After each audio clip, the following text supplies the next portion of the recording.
आणि त्यानं विडा उचलला. नवतेचं अफजल खाने, या नवतेचं अफजल खाने जिता जागता जणू सहिताने कानकोला छाती ठोकून शिवबाला टाकतो चिरडून.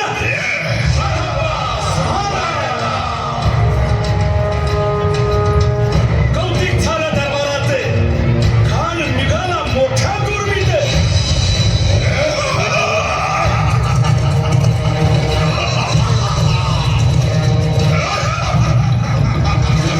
त्याचं गोड दळ पायदळ फौज फाटा नाही पटकळ.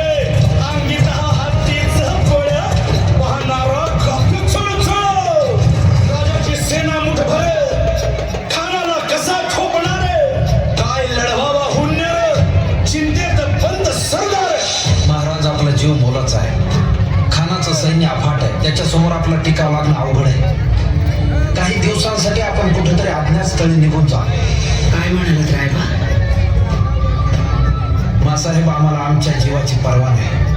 राजांचा जीव वाचणं गरजेचं आहे.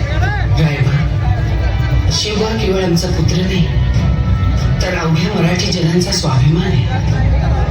या मातेने आपला पुत्र गमावला तरी बेहत्तर, परंतु भ्याडपणे पळून जाऊन या मराठी मुलखाचा स्वाभिमान गमावता कामा नये. अशा वाघिणीचा प्रच्छावा. बाळासाहेब आपला पुत्र आणि मराठी मुलखाचा स्वाभिमान विजय टिळा लावूनच परत अशा वाघिणी